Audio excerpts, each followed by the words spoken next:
Bismillahirrahmanirrahim. Assalamualaikum warahmatullahi wabarakatuh. Alhamdulillahirabbil alamin wa bihi nasta'inu ala umurid dunya waddin.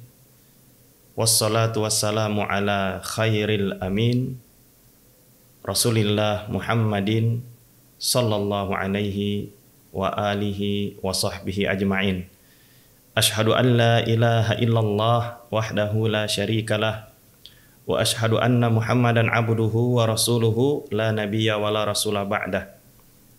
Qala Allah ta'ala fil Qur'anil Karim, ya ayyuhalladzina amanu taqullaha haqqa tuqatih wa la tamutunna illa wa antum muslimun. Para jamaah sekalian yang dirahmati oleh Allah Subhanahu wa taala, kita bersyukur kepada Allah atas berbagai kenikmatan yang Ia berikan kepada kita sehingga kita bisa kembali bertemu dalam kajian kita, kajian El Haramain, yang insya Allah kali ini kita akan melanjutkan lagi apa yang sudah kita bahas sebelumnya atau yang sudah dibahas oleh ustadz-ustadz kita sebelumnya mengenai beberapa judul, beberapa tema di dalam kitab Riyadhus Shalihin. Kemudian kita juga memberikan salam dan bersalawat kepada baginda Rasulullah SAW dan juga kepada seluruh sahabat, keluarga, dan para pengikutnya hingga akhir zaman kelak. Para jamaah sekalian yang dirahmati oleh Allah Subhanahu wa taala, kali ini kita mendapat kesempatan untuk membahas tema yang ketiga di dalam kitab Riyadhus Shalihin yang merupakan karya dari seorang ulama besar, yaitu Al-Imam Nawawi, Allahu yarhamuh. Dan ini kiranya bisa menjadi kitab pedoman dalam hidup kita, yang mana isinya itu cukup sempurna ya, sempurna dalam artian cukup luas isinya ya. Artinya dia, kitab ini kalau kita membacanya secara keseluruhan maka dia bisa menjadi pegangan kita dalam hidup ya, karena di dalamnya ada Al-Qur'an dan juga hadis-hadis Rasulullah dan juga ada perkataan-perkataan para ulama.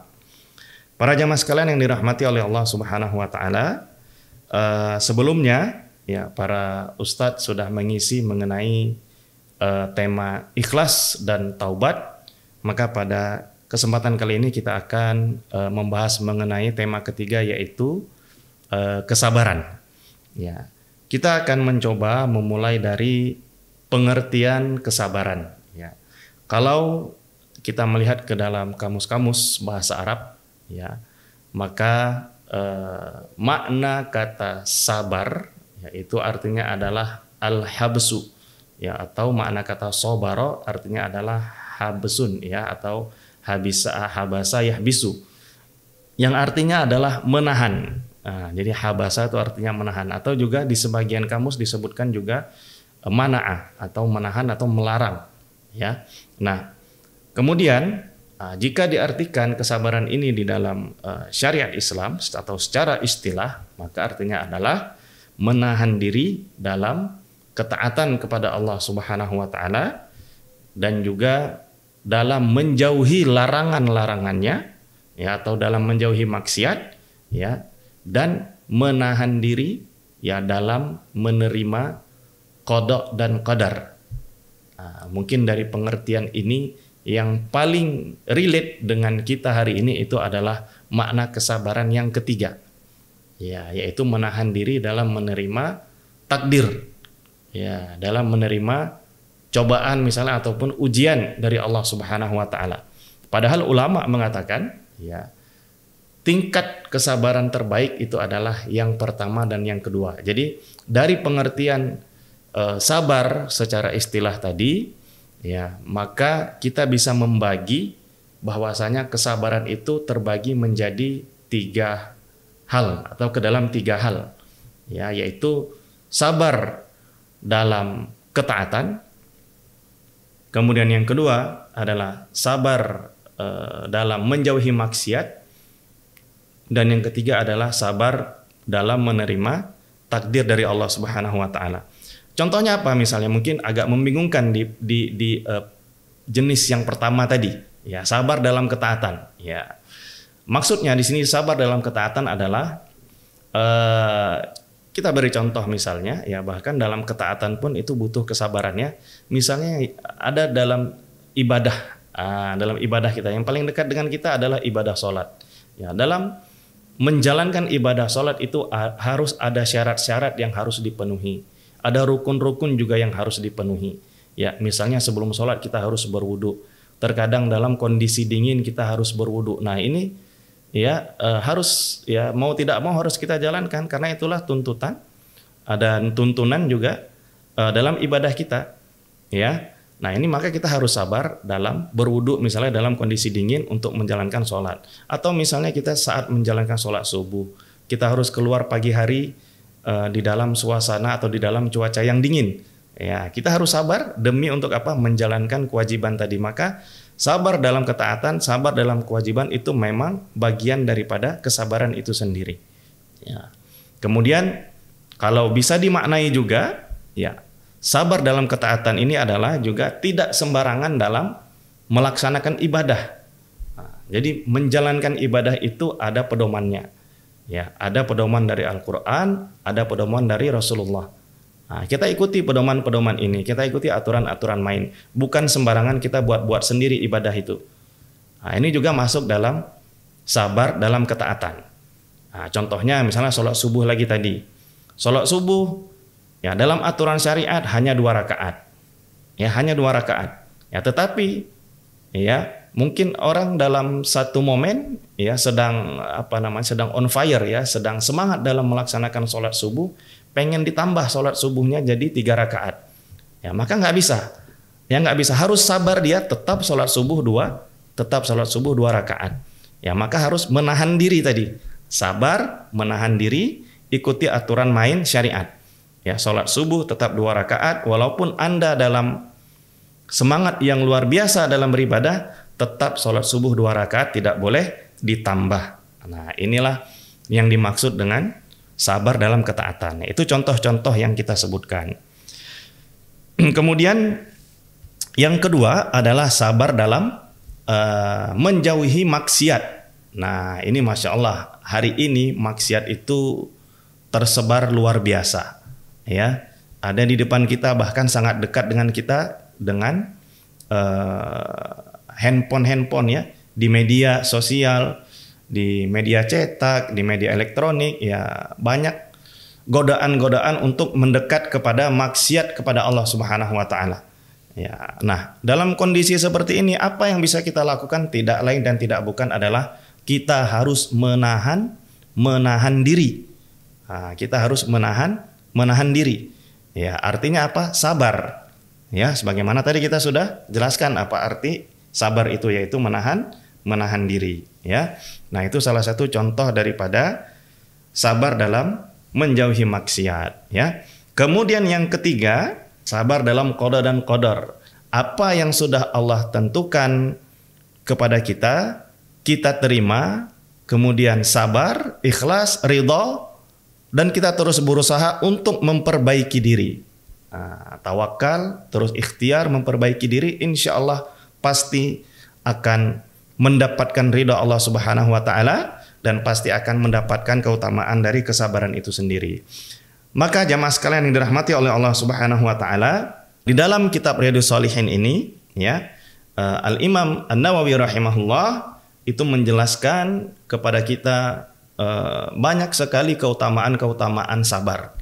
Baik itu yang beliau nukil dari Al-Qur'anul Karim dan juga dari hadis-hadis Rasulullah SAW, dan juga beliau tidak lupa untuk menyertakan momen-momen ya, atau titik-titik dalam kehidupan ini ya, fase-fase dalam kehidupan yang menjadi contoh bagi kita semua ya, untuk selalu atau menyertai diri kita dengan sifat kesabaran ya. Maka kesabar ini bukanlah sifat sembarang orang ya. Sabar ini sifat para anbiya ya, sifat para nabi. Kalau para nabi dulu tidak sabar, mungkin dakwah tidak sampai ke kita hari ini ya. Banyak contoh-contohnya, nanti kalau sempat ya, jika sempat nanti kita akan mencoba menjabarkan lebih luas mengenai contoh-contoh kesabaran yang dihadapi oleh para anbiya ya, para nabi dalam mengemban dakwah ini. Ya, kali ini kita mencoba melihat apa yang dinukilkan oleh Imam Nawawi di dalam kitab Riyadhus Shalihin. Ya, beliau menukilkan pertama di sini adalah surat Ali Imran ayat 200, yaitu perintah mengenai kesabaran, dan kuat-kuatlah dan peganglah teguh kesabaran itu. Yaitu firman Allah Subhanahu wa taala, ya ayyuhalladzina amanu isbiru wasabiru. Ya, ini perintah Allah Subhanahu wa taala ya kepada kita semua untuk senantiasa bersabar. Wahai orang-orang yang beriman, bersabarlah dan peganglah teguh kesabaran tersebut. Ya, karena kesabaran ini biasanya kalau orang sudah sabar itu pasti ada godaan. Nah, sebagaimana kalau kita sering mendengar orang-orang sering mengatakan sabar itu ada batasnya gitu ya. Tetapi dalam Islam sebenarnya sabar itu tiada batas. Makanya Allah katakan isbiru wasabiru, bersabarlah dan peganglah kuat kesabaran tersebut ya. Kemudian di dalam ayat yang lain Allah Subhanahu wa taala menjelaskan bahwasannya ada beberapa momen-momen yang memang seorang hamba itu diuji ya. Dan dalam menghadapi ujian tersebut ya ada solusinya, yaitu haruslah kita menyertai diri kita dengan sifat sabar, yaitu di dalam surat Al-Baqarah ya ayat 155 Allah Subhanahu wa taala berfirman, "Walanabluwannakum bisyai'im minal khaufi wal ju'i wa naqsin minal amwali wal anfusi wath thamarat wa basyiris sabirin." Ya, di sini Allah Subhanahu wa taala mengatakan, aku pasti akan menguji kalian. Nah, pasti kita semua akan diuji dengan beberapa contoh-contoh ujian ya yang pasti akan mendatangi kita semua. Pertama adalah ujian mengenai ketakutan, rasa takut. Ya, rasa takut, al-khauf, ini rasa takut ya. Sering pasti semua kita pernah merasakan rasa takut. Ya, apapun itu sebabnya. Ya, ada yang rasa takut karena kondisi keamanan, ada yang rasa takut karena sakit, ada yang rasa takut karena mungkin menghadapi satu orang lain gitu ya, atau menghadapi orang lain ya, misalnya menghadapi guru atau menghadapi dosen atau menghadapi teman siapa, pasti kita pernah merasakan rasa takut dan itu adalah ujian bagi kita ya. Maka sabar-sabarlah dalam menghadapi rasa takut ini. Kemudian Allah katakan wal ju', ya kita pasti semua pernah diuji dengan kelaparan atau kekurangan makanan, atau yang belum pernah diuji siap-siaplah ya, pasti pernah diuji dengan kelaparan. Ya, kemudian wana qasim minal amwat, diuji seseorang itu dengan kekurangan harta, dan juga diuji dengan al-anfus, artinya kekurangan jiwa ya, atau diuji dengan kematian. Ya, ada saudara kita, keluarga kita, orang yang kita cintai meninggal dunia, ya pasti semua akan menghampiri kita, bahkan ya kita juga akan dipanggil oleh Allah Subhanahu wa taala nanti untuk kembali kepadanya. Wathamarat, ya, dan diuji dengan kekurangan. Wathamarat itu artinya kekurangan buah-buahan. Ya, maksudnya di sini mungkin ya adalah kekurangan makanan. Ya, dalam skala besar, misalnya satu negara atau satu daerah, misalnya kekurangan stok makanan. Nah, ini pasti setiap kita akan diuji dengan ini. Maka kemudian Allah Subhanahu wa taala yaitu tidak melepaskan hambanya begitu saja ketika diuji. Ya, Allah katakan wa basyiris sabirin, ya, dan berikanlah kabar gembira kepada orang-orang yang sabar. Ya, Allah berikan solusi dalam menghadapi ujian-ujian tadi yang telah Allah detailkan satu persatu. Ya, dalam menghadapinya hendaklah kita menyertai diri kita dengan kesabaran. Ya, nah, apa keutamaan, apa poin yang bisa kita ambil ya dari kesabaran itu? Maka Allah katakan di dalam ayat yang lain, innama yuwaffas sabiruna ajrahum bighairi hisab.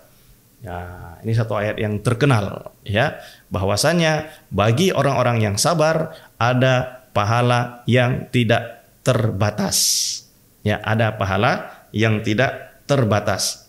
Ya, sesungguhnya orang-orang yang sabar itu pahala mereka bighairi hisab, ya, tidak terbatas. Ya, maka sabar pun, rasa sabar pun itu tidak ada batasnya. Kemudian dalam ayat lain juga Allah Subhanahu wa taala mengatakan walaman sabara wa ghafara inna dzalika lamin azmil umur. Ya, barang siapa yang bersabar kata Allah dan juga memaafkan.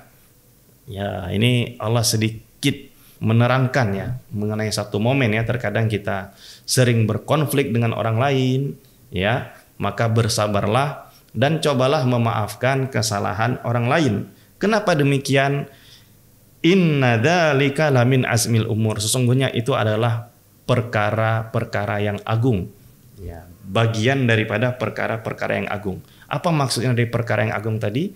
Maksudnya adalah kembali ke ayat yang sebelumnya, ya, yang mampu sabar apalagi mau memaafkan orang lain, ya, jazanya atau pahalanya itu adalah surganya Allah Subhanahu wa taala. Kemudian dalam ayat lain Allah Subhanahu wa taala juga berfirman, "Ista'inu bis-sabri was-shalah, innallaha ma'as-sabirin." Ya, ini sering kita dengar ya, bahwasanya hendaklah kita meminta pertolongan, meminta bantuan kepada Allah Subhanahu wa taala dengan kesabaran dan salat. Ya, dengan sabar dan salat. Di sini jelas sekali Allah Subhanahu wa taala mengedepankan sabar kemudian baru mengatakan salat. Ya, kenapa demikian? Ya, karena kesabaran itu terkadang ya kita temui di momen-momen yang tidak kita duga. Ya, maka disitulah kita harus mengingat bahwasannya dalam momen tersebut apabila kita merasa kecewa, kita merasa marah, kita merasa apapun itu, ya, coba ingat firman Allah ini, ya, kita harus bersabar dan kemudian jika tiba waktunya sholat, silahkan laksanakan sholat. Itu maksudnya. Maksudnya adalah kesabaran, yaitu terkadang harus kita aplikasikan dalam kehidupan kita di momen-momen yang kita tidak bisa duga. Nah, tetapi kalau sholat itu sudah ada waktunya, ya, kita bisa memprediksi ya, kapan harus sholat, ya. Sedangkan kesabaran itu kapan saja harus kita ready, harus kita siap untuk mengaplikasikan kesabaran dalam kehidupan kita. Kenapa demikian? Karena Allah Subhanahu wa taala, innallaha ma'as-sabirin, karena Allah selalu bersama orang-orang yang sabar, ya. Kemudian terakhir Al-Imam An-Nawawi rahimahullah menukil firman Allah Subhanahu wa taala surat Muhammad ayat 31, "Walanabluwannakum hatta na'lamal mujahidina minkum was-sabirin." Ya, kami akan menguji kalian ya sampai kami bisa membedakan mana orang-orang yang benar-benar berusaha dalam agama kami dan orang-orang yang sabar. Ya, jadi dalam ibadah, ya, dalam dalam menjalankan syariat Allah ini, termasuk juga dalam berdakwah, itu kan ada orang-orang yang serius, ada orang-orang yang tidak serius. Ya, jadi seperti kalau misalnya di zaman Rasulullah dulu ada orang-orang sahabat Nabi yang benar-benar berjuang bersama Nabi. Ada orang-orang yang berjuang bersama Nabi tapi dia tidak serius, ya, yang atau sering disebutkan dengan orang-orang munafik. Ya, bagaimana kita bisa membedakan orang-orang yang munafik dan orang-orang yang serius dalam berjuang dalam agama Allah? Ya, ini dengan ujian-ujian yang Allah berikan. Ya, makanya Allah pun demikian dalam menguji iman kita, ya, dalam membedakan mana yang benar-benar serius menjalankan syariat Allah, ya, dan mana yang hanya main-main saja. Nah, maka Allah uji supaya bisa memfilter, ya, menyaring mana yang serius dan mana yang hanya sekedar bermain. Ya, maka al-mujahidin minkum was-sabirin, yaitu orang serius dan orang yang sabar, inilah nanti yang akan lulus dari ujian Allah Subhanahu wa taala. Kaum muslimin jamaah sekalian yang dirahmati oleh Allah Subhanahu wa taala. Kemudian, ya, kalau kita melihat di dalam kitab Riyadhus Shalihin lagi, ya, di sini, ya, Imam Nawawi rahimahullah, ya, itu sangat pintar, ya, beliau menukilkan beberapa hadis yang menjadi momen-momen kita, yang menjadi contoh lah bagi kita hendaknya kapan-kapan saja atau di momen kapan saja atau di saat kapan kita bisa mengaplikasikan sifat sabar dalam kehidupan kita. Ya, pertama beliau menukil dulu sebuah hadis mengenai keutamaan kesabaran sebagaimana dikatakan oleh Rasulullah SAW, yaitu sebuah hadis ya di sini mengatakan was-sabru diyaun, sesungguhnya kesabaran itu adalah cahaya. Was-sabru diyaun. Jadi kesabaran itu cahaya. Cahaya apa? Cahaya dalam kehidupan kita. Ya, insya Allah ya, jika seseorang ya siapa saja mampu menerapkan sifat sabar dalam hidupnya, ya maka kesabaran ini nanti akan menerangi setiap langkahnya, ya menerangi setiap usahanya, setiap perkaranya. Terkadang ya kita menghadapi berbagai banyak ujian, berbagai banyak masalah, ya. Dan sebenarnya solusi itu hanya selangkah di depan mata kita. Ya, tetapi terkadang kita tidak sabar, ya untuk apa? Untuk mengambil atau menggapai solusi tersebut. Ya, kita terkadang lebih memilih untuk terjerumus kepada hal-hal yang sebetulnya menjauhkan kita dari solusi itu. Makanya dituntut kesabaran ya di dalam kehidupan kita agar kehidupan kita ini terang benderang, ya ada cahaya, ada pedoman yang terus menerangi setiap langkah kita, ya.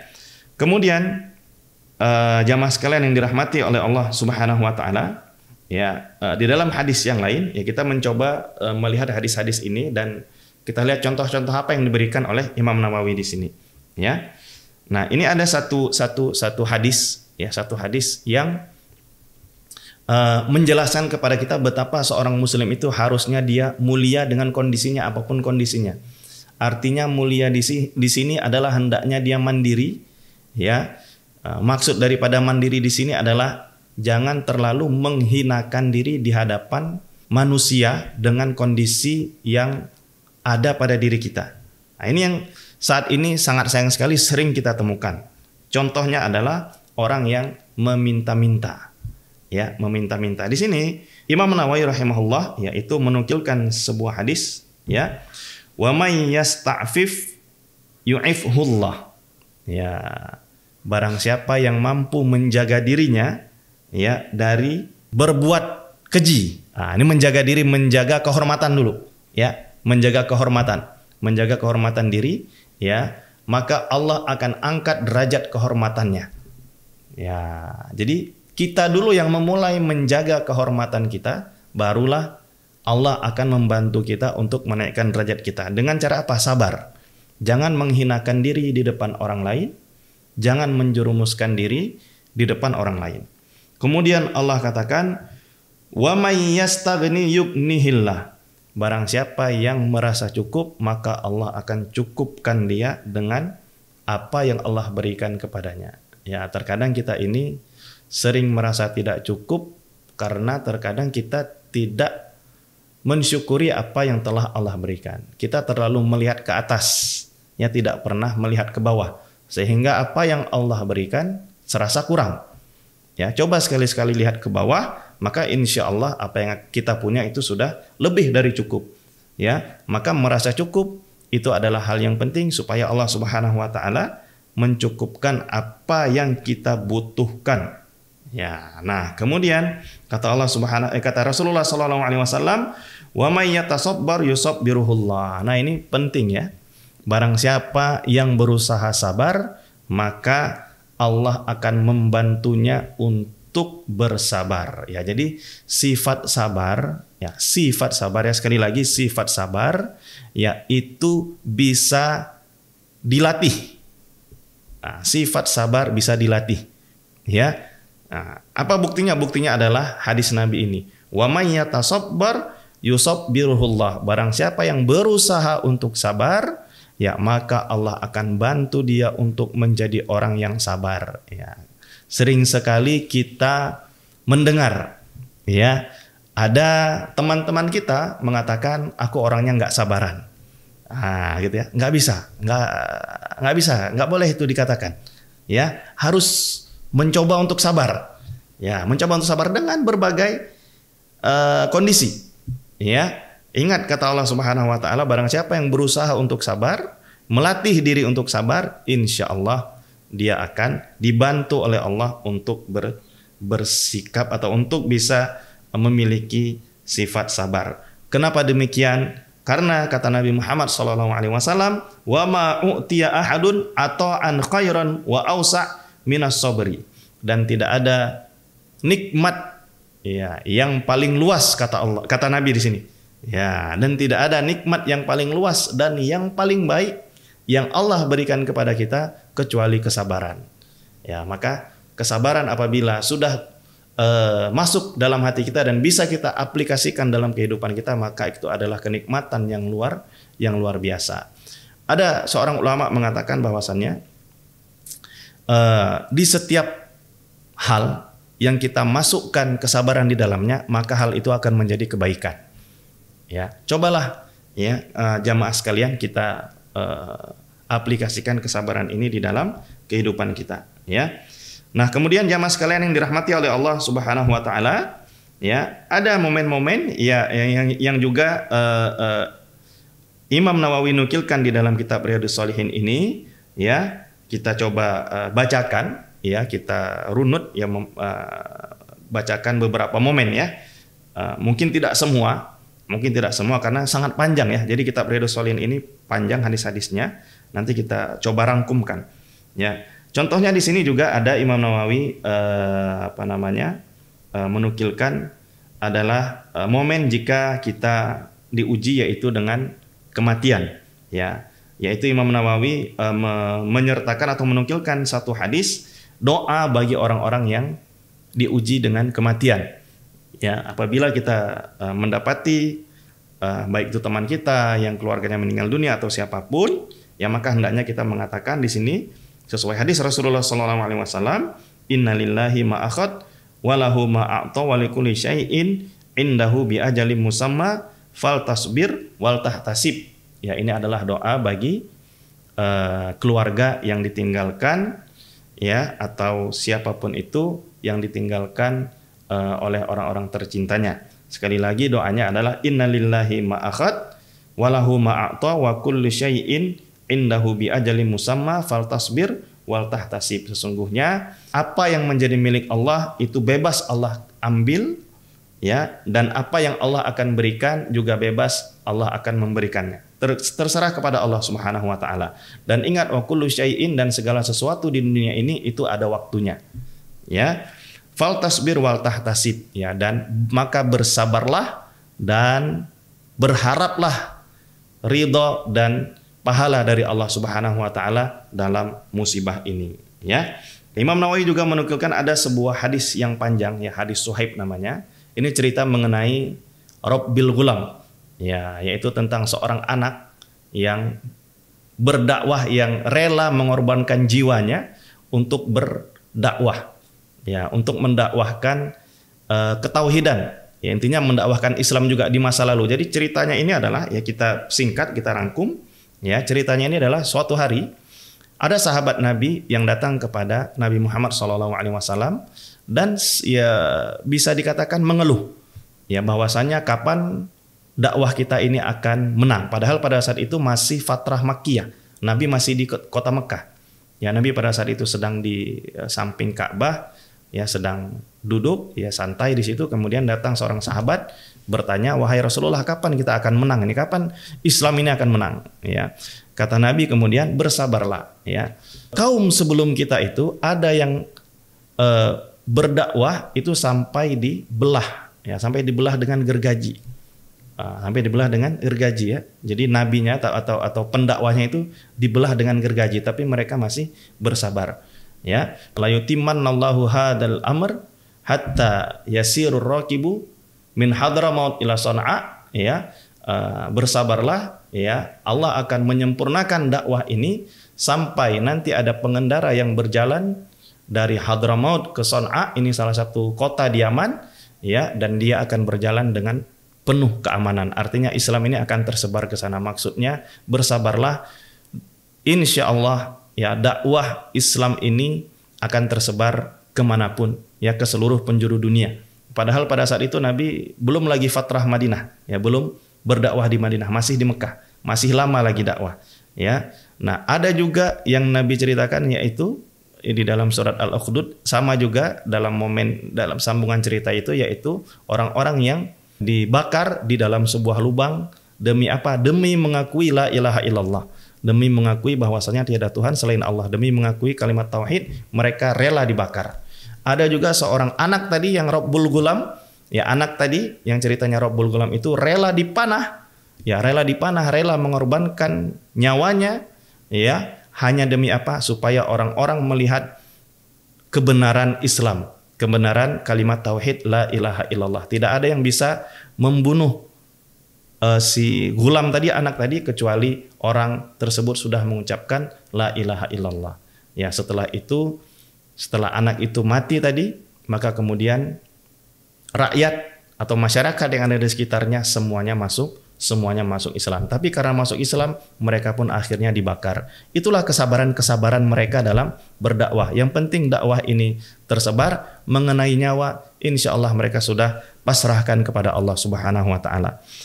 Kaum muslimin yang berbahagia yang dirahmati oleh Allah Subhanahu wa Ta'ala, jamaah sekalian yang dirahmati oleh Allah Subhanahu wa Ta'ala, ini sedikit momen-momen yang Imam Nawawi nukilkan di dalam kitab Riyadhus Shalihin ini mengenai kesabaran, ya momen-momen kesabaran yang boleh sekali-sekali kita coba baca ya langsung ke dalam kitab Riyadhus Shalihin.